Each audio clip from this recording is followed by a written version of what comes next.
Hello and welcome everyone to the Wall Street Blockchain Alliance's Crypto Roundup, Friday, May 8th, 2026. Ron Quaranta here with my amazing friends and co-hosts David Brill and Joshua Ashley Klayman. Lots to cover. We're all a little bit exhausted. Josh is slightly under the weather. I think we all are. But let's kick it off. Our usual disclaimers. Thank you everyone for joining us on LinkedIn Live and YouTube and X. If you've got questions for David or Joshua, please put them in the chat. We'll address them as quickly as we can. And our usual disclaimers, obviously nothing we're discussing is legal or investment advice. And really the conversations are on personal opinions, not necessarily the opinions of our respective firms. David, Josh, I did consensus with both of you. It was good to see you both in person, by the way. It's been way too long with all of us hopping off of the Gulf Stream. But David, Josh, let's kick it off. First impressions of consensus. Let's talk about it. It was a big deal. It was, and I was happy to talk to you and Josh in my neck of the woods for a change in South Florida. And a little hot, David. I gotta be honest. Yep, May is coming in hot. I always say November to May is like the best time to be in South Florida, but May definitely, we do start to get things to heat up. And look, I would say this consensus conference was pretty hot as well. I mean, I heard that we had almost 15,000 people there.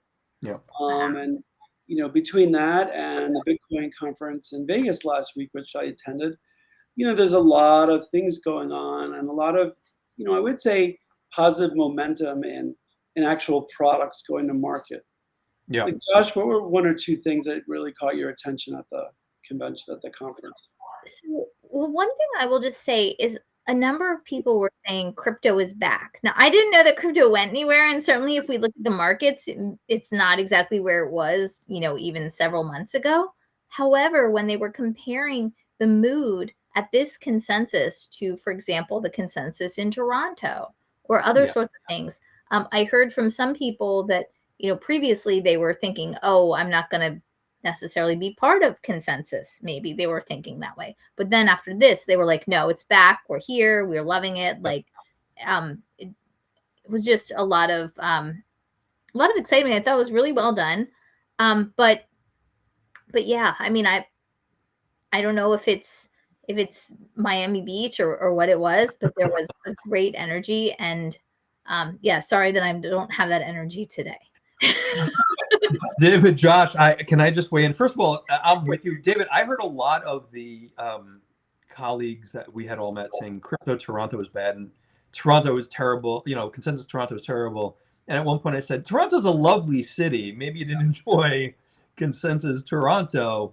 I think one of the things that was interesting, I kept hearing the word the three of us have been saying for a long, long time, which is institutional. And, Bitcoin Vegas, David, is a very different thing. Bitcoin 2026 Vegas than consensus Miami Beach this year. There were a lot more people wearing suits. And for the record, everyone in the audience, when David tells you don't suit up for Miami, dress light, he's right. Trust me. But David, to that point, Josh, a lot of institutional names that we all know that we won't need to say, a lot of deep conversations on kind of the next evolution, where things go. And a lot of the political conversation. I couldn't avoid, David and Josh, someone saying, did you hear Senator Gillibrand? And we should probably talk about that. What do you think about what's happening in D.C.? So I got the perspective, Josh. We're back, and there's still work to do. That's an excellent way of putting it. I agree. Yeah, I would say that not only, I would say that we're back, but maybe in a different flavor we're back. We're back now, focusing on the major cryptos, seeing, a lot of the big banks now starting to offer crypto. And Ron, you've been pressing about saying, is TradFi coming to eat crypto? And you're seeing now that the margins for buying crypto are going down significantly. Yeah. So I think JP Morgan or one of the other banks is now offering like 50 basis points to buy Bitcoin. Maybe it was Trader Schwab. There's been so much news going around, but you're seeing a robust price war to buy crypto, and I think that's going to compress the margins of some of the exchanges. So not only are we sort of hearing about the institutions are coming, but they now are coming, and they're using their leverage to create a market for buying crypto with lower prices.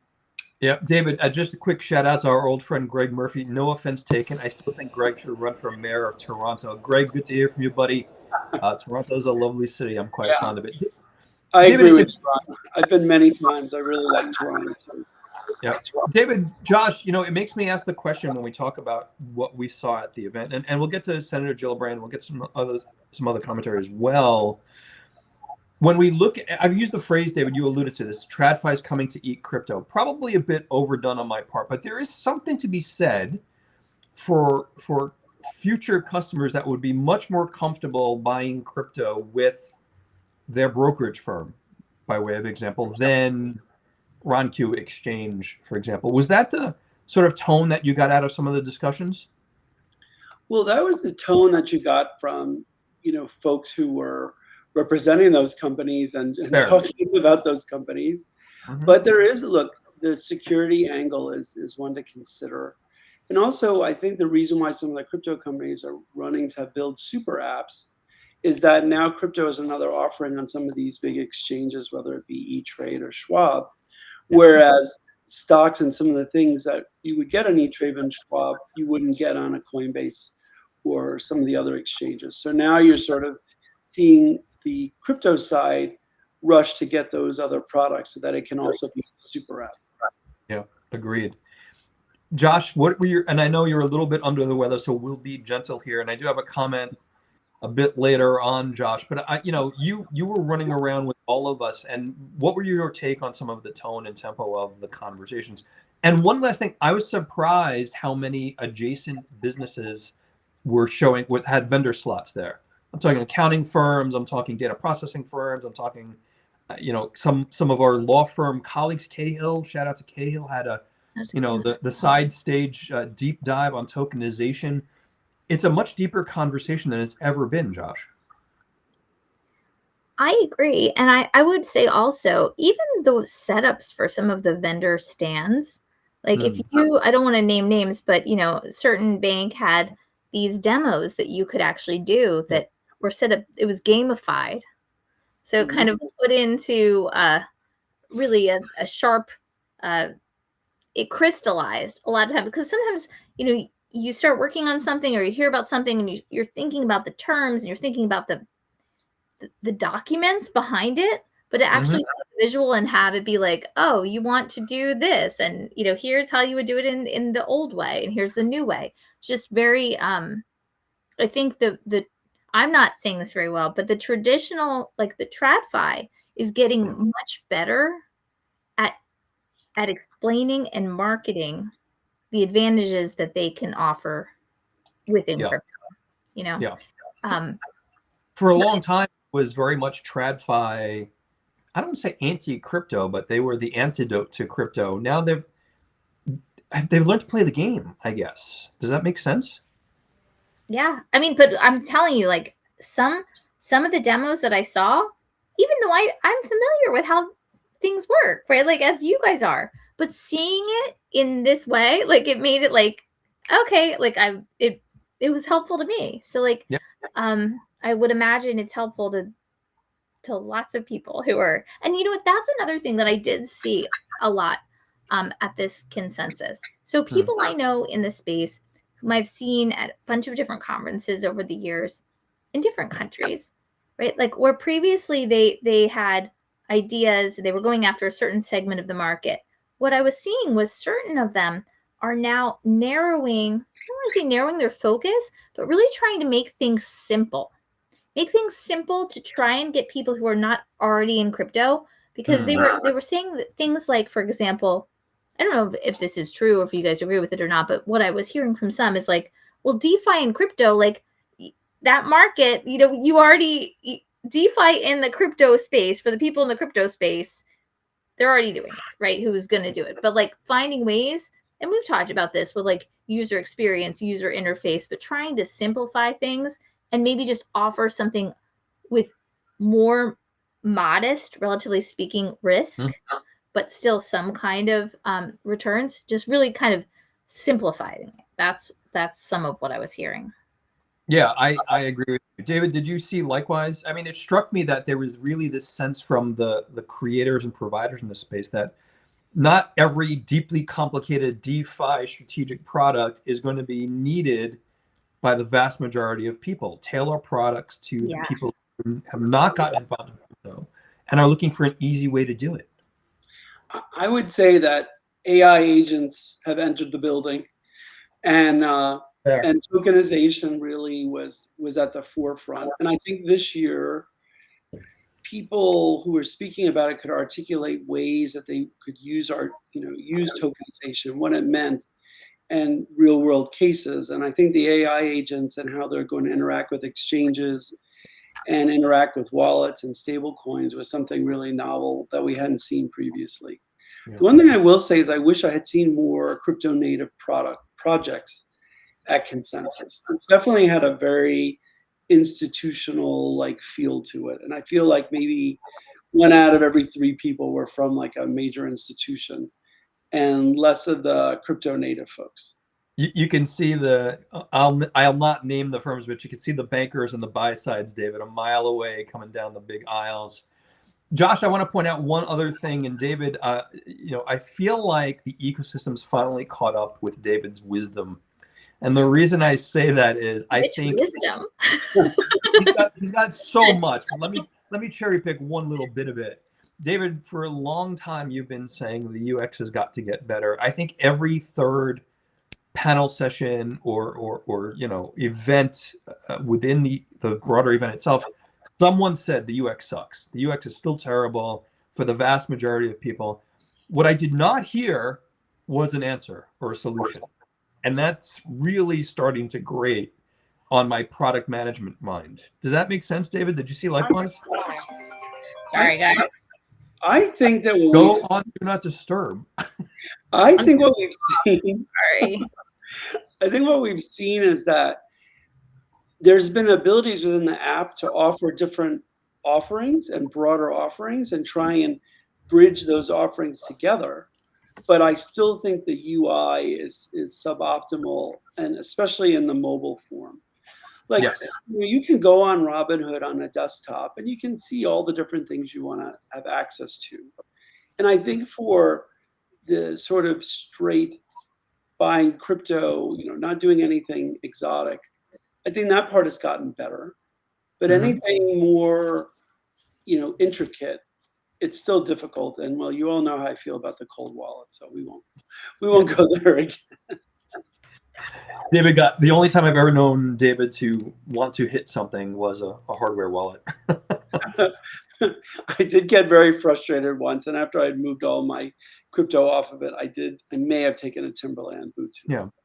David, Josh, is that the answer though? And I bring this up, and I don't mean to keep banging on the UX of it all, but I sort of test this for myself. When the three of us look at an app like I'm just Robinhood or whatever it may be, there's a lot there, and we get it. We've been in this space for approaching 15 years now. But I'll test this with family. I have a younger sister that I've mentioned to you both. She has a Robinhood account, and her response to me is, "There's just so much here. She's not a technologist. She's not a finance person. So is the answer for wider adoption simplification? It makes me wonder." I mean, look, I think you have different audiences. I think ease of use. Like one of the things that I think we were really successful with at Voyager was we really had an app that was easy to use. Uniformly, people loved the app and loved that experience. And I think we just need to see more of that. Obviously, there are other things that Voyager people didn't, resonate with.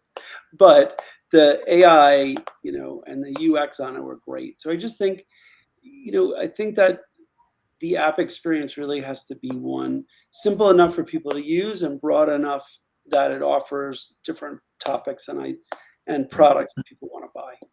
Agreed. Yeah, I mean, I think that simplifying it will help with broader adoption, right? But it also, I think we have to think about what exactly we want to have simplified. Because some of the things that I think have helped mitigate risk for just everyday people who might not be sophisticated with crypto or in general is that it has been difficult to do. right? And it's kind of deterred people in that way. So I think there's kind of a, there are pluses and minuses to having not the best experience. But go ahead, David. I think another thing that's really worth noting is that, at Consensus, we had CFCC Commissioner Chairman Seelig speak. Yeah. And it was one where people were really interested to hear what he had to say, and not it wasn't one of in the past, which had been either combative or, everybody was sort of at the edge of their chair, sort of, a little bit riled up. People really wanted to hear what he had to say, and that engagement and the 360-degree turn or the 180-degree turn we've seen in engagement from the SEC and the CFTC was present at Consensus. It was present at Bitcoin 2026. And, I think it's welcome. And if we go back a few years ago, I don't think we would have, if the former chairperson had come and was giving a talk, I don't think it would have been as well received as these two talks were. Yeah.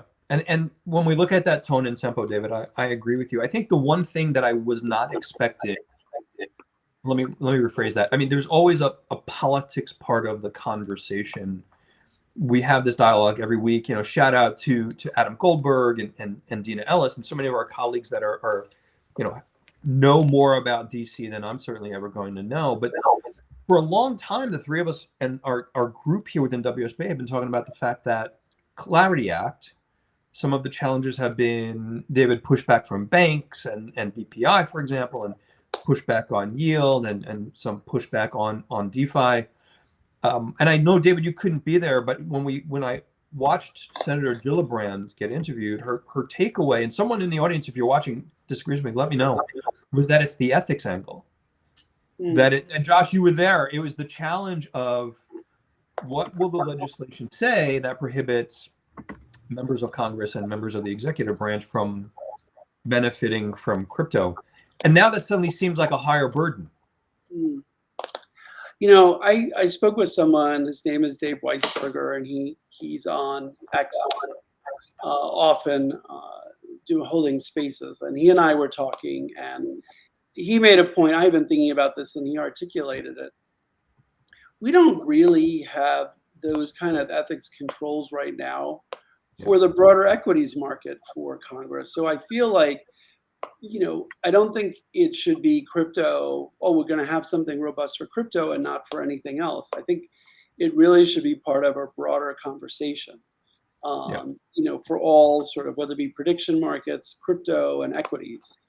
So I understand that a certain component of the administration, of Congress wants to have ethics rules for crypto, but I really think, in fairness, it should be really harmonized across all asset, classes and not just crypto. Yeah, I think it's a fair point. And if Adam Goldberg or any of our policy geniuses are watching, please weigh in on the chat. David, Josh, the one add to that is timelines. And I feel like since January, we've been saying, will Clarity, right, Josh, be signed in January? Will be signed in February? I was stunned when Senator Gillibrand noted August. Like, we're really coming up on the clock. Were you concerned about that as much as I was, Josh? So, yes, although I think the fact that date was floated, like the first week of August, in some ways might be helpful, because what I'd been hearing before then was like, if we don't get something in April, if we don't get something in May, then it's not going to go forward. At least now, with this idea that we could go as far as August and it's still, the window's still open. And then I believe that Summer Mersinger had in a different context mentioned that, the window may never close, right? But I think practically speaking, I am surprised that about that time window, because I had thought we were aiming for a much more narrow time window. So I'm happy there is more time potentially, but also it just makes me think, wow, I thought we were narrowing the issues, which I think we are, right? Yeah. But even as we get to potential compromises on yield and, other things are still open, right? Like, yeah, it seems like we've been given a bit more time. We have a bit more calendar time to get this done. And I'm overdue to do this, but as we're talking about clarity, David, Josh, I haven't seen the revised language on yield and rewards, but some of what I've read about it have been related to you can't backdoor your way around paying yield on this. Is that a concern for either of you? Have either of you had an opportunity to read the revised language? With everything going on, I haven't had a chance to focus on it. What I understand is that the compromise will allow active participants to earn yield through taking actions and not through not through just doing things passively. But obviously, the devil is in the details. But the one other thing I want to say is, with regard to other language, I think there's always going to be, until the last minute, people trying to retrade language and try and find a way to get something more favorable to their constituents. Yeah. So I'm sort of not concerned about that because I think that's part of the sausage making, so to speak. Yeah, fair. But I am interested to see, if can we get out of conference.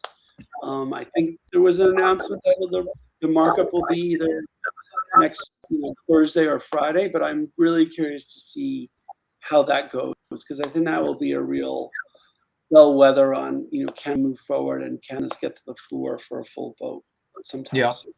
Yeah, and I had heard likewise that there might be a markup coming in the next week or so. So it'll be interesting to see how that plays out. David, Josh, should we talk about macro? Oh, Josh, go ahead. I'm sorry. Well, may I just mention one thing, which is, sorry, guys, I'm a little slow today, as you know. But I think in addition to the passive versus active, at least what I've heard floated, although I haven't seen the language either, is that there's a question about like bona fide activity, right? Yeah. And the question of what constitutes bona fide activity will be determined later, right? So I think that's, just kind of double clicking what David said, but just, I mean, how do we know if it's bona fide activity? But we do know. Sorry, go ahead. Yeah, no, that's my concern because I've heard the bona fide activity comment. The hope is that gets decided legislatively. My fear is that it gets decided judicially in courts. And that'll take longer. I'm waxing poetic about lawsuits in courts, so I'll share about it now. But Josh, really good point. Should we talk about macro? I have two other points, Ron, before we dive into macro. But we haven't talked about stable coins. And, I think they had a major place in this, in consensus. And, it's something we've talked about. Are stable coins going to sort of eat altcoins lunch a little bit? And, I think that's something we really need to think about more because I think people are getting excited about stable coins and they should. But at the same time, are we losing excitement for all the other, crypto projects that are going on that aren't stable coins and aren't Bitcoin or Ethereum? Yeah. And we've seen that publicly stated. We've seen some of the newsletter publishers. We've met with or heard some of the people at Consensus. And David, I've had more than a couple of people say alts are dead. Like the death knell for alts is coming. And I'm not sure I buy it, but it's been a pretty damn long winter for alts. Yeah. I don't buy it, but it does concern me. I will say that it does concern me that I would like us to see more traction with altcoins and with these projects. And I was a little disappointed not to see more of them at Consensus. And I think there was one other thing, Ron, and maybe you want to talk about it, but Michael Saylor had a hot take in Consensus 2020, at Consensus, and maybe you want to share that with the audience. He's putting me in a tough position, Josh. You saw the Saylor commentary as well, and look, I respect Saylor. Have never met the man, and I certainly get what they're doing. And he's the only really true dad out there besides Tom Lee's organization. But it really was a kind of an overview of the investment thesis of what they're calling stretch, which is the dividend yield issue that strategy recently released. I felt like I was at an investment pitch session, David. I'm just going to say it. Now, I'm not minimizing it other than it was really about why this is the only optimal solution. And you started talking about a new carry trade. Imagine borrowing in euro at 2% and getting, quote, a guaranteed yield of 11%.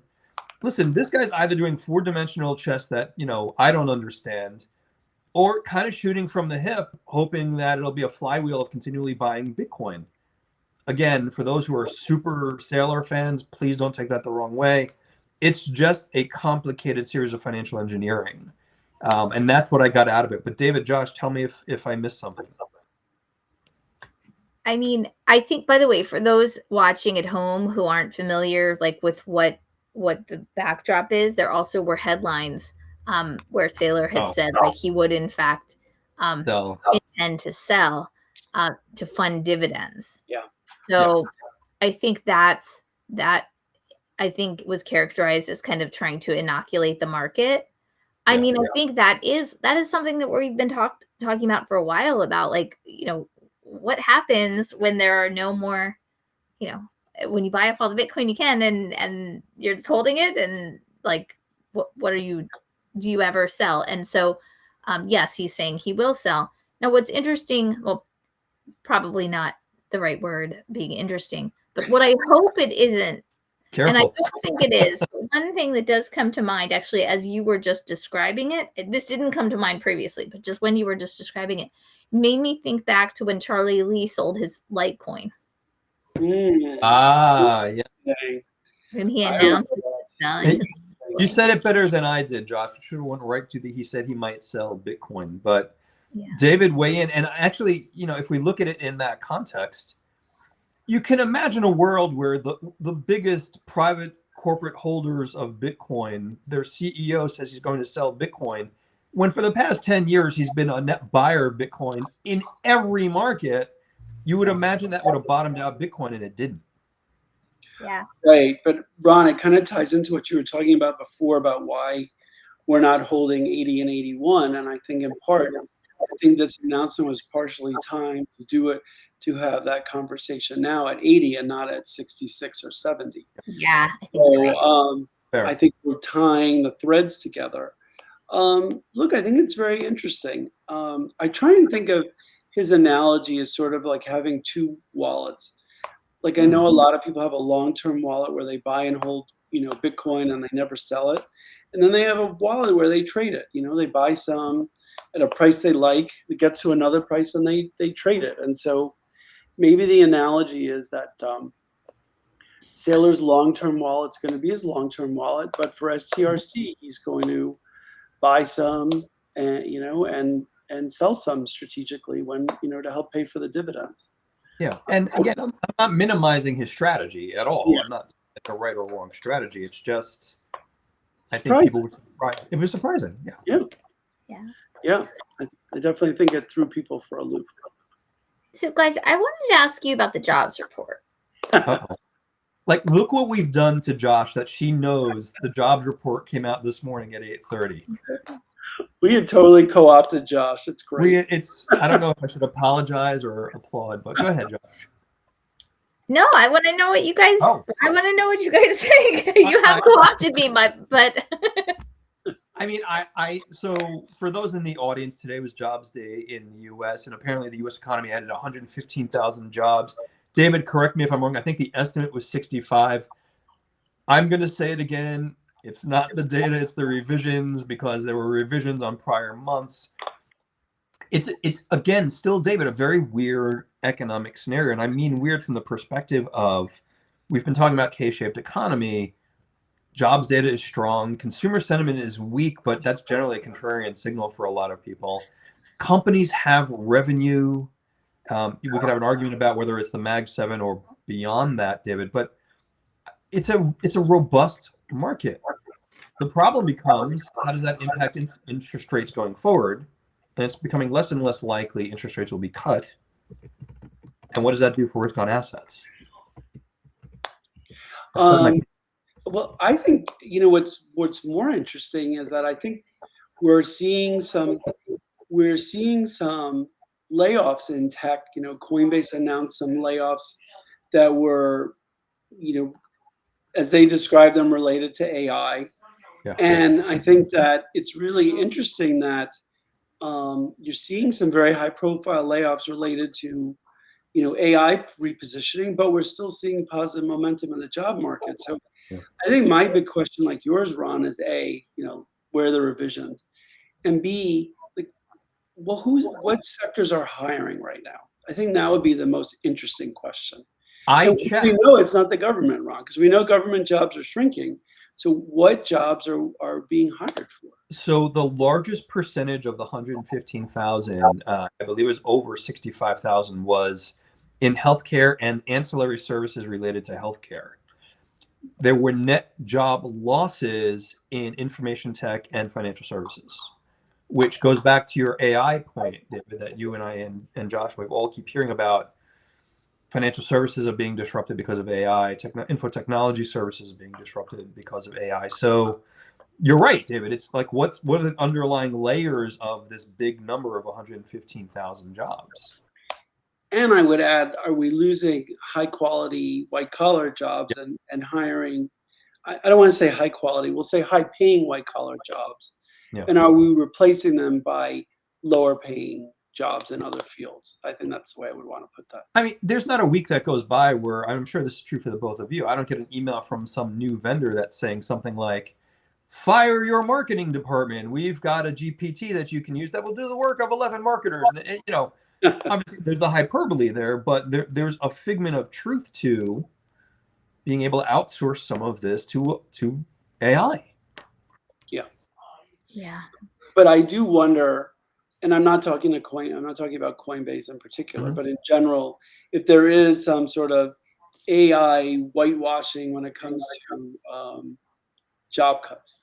Yeah, we heard that at Consensus as well, Yeah. right? Is this the new greenwashing? Yeah. So I Well, wonder if and I think practically speaking, AI can do a lot of things more efficiently, and I think we've all been beneficiaries of that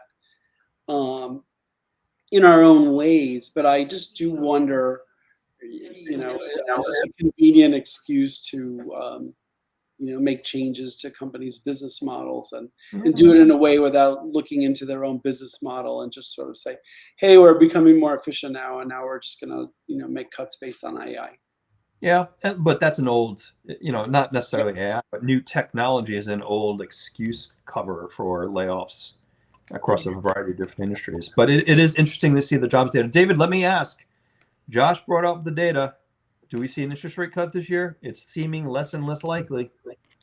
I think with all the forces at play, it seems highly unlikely unless we get a resolution to the conflict in the Middle East. And then it will still take a couple of months for all those, all the interruptions to the supply chains and to the oil prices to get resolved. Yeah. Maybe we see one right before the election, the last meeting before the election. I think that's probably the only scenario where we see one. I mean, the only other thing I can think of is something that I don't even want to give oxygen to, but all I'll say is that if something happened like what happened in 2020 in the next couple of months, that might be the only scenario where we could see a rate cut. This got dark. Like COVID? Well, I'm trying not to give it oxygen, Josh, but yes, it's relating to another. No, but like seriously, I've been thinking about that, like with all these things in the news about that cruise. Yeah. About the hantavirus. Yeah.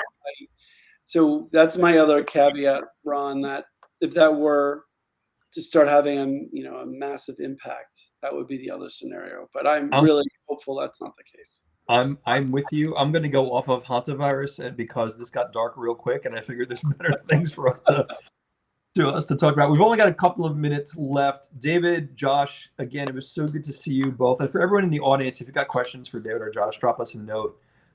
info@wsba.co. Happy to respond to them. David, you and I and Josh sat at a table while Josh held court talking about UCC again.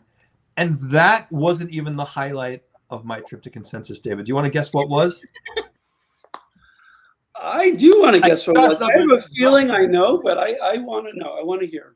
The highlight of my going to Miami was being outside waiting for an Uber and hearing Joshua Ashley Klayman sing Alejandro by Lady Gaga while we were waiting for Uber. That was the highlight of the trip, Josh. That's pretty good. Yes. For everyone watching, I believe that the Uber driver's name was Alejandro, and I think I was in a really good mood. And he was in a good mood. I'm trying to talk to Alejandro, tell him where we are, and just Josh belts it out right there on the street. It was quite a treat. And you have a lovely singing voice. Josh, David, anything I missed? I feel like there's still so much to cover, but I feel like we're recovering from being in. And by the way, the heat, David, in Miami, you get off the plane from Newark and it punches you in the face. It's just crazy. I will say the corollary is the way I feel flying up to New York in February. And you go outside LaGuardia and you go get an Uber or a Lyft and you're like, oh, it's cold. It's on. But I hear you. But I would say, look, I'm really looking forward to our trip to DC, and maybe you want to talk about that for a minute next week, and really having these meaningful conversations that we've been fortunate enough to be included in. Yeah, David, Josh, we've got our trip to DC next Wednesday. We're meeting with folks at the House. We're meeting with folks at the Senate, some of the regulators as well. We'll have a recap next Friday about that. Shout out to so many of our colleagues who are joining us. Obviously, Josh and David, you're both there with me. Renato Mariotti, names that are now slipping my mind. So many colleagues that are joining us. Cynthia Peterson, Phil Berg, Jason Gottlieb will be there, which will be awesome. It was so great to see so many of our colleagues in person. We don't get to do it enough, and certainly in Miami. But Jason was there, and shout out to John DeLelio, Chris Broderson, Adam Goldberg, Kayvon Sadeghi was there. David so many colleagues was there too. Yes. So many colleagues. It was great to see you all. Hoping to see you all again. And we'll definitely have a recap of our trip to DC. David, Josh, I'm going to leave it there. I've got to make another cup of coffee because water is not doing it. Thank you, everyone who joined us. We'll have this posted on YouTube probably in the next few hours, but certainly for Monday morning. We'll leave it there. Josh, David, always a privilege. Have a great rest of the day. See you in DC. See you in DC. Take care, everyone. Bye-bye. Bye.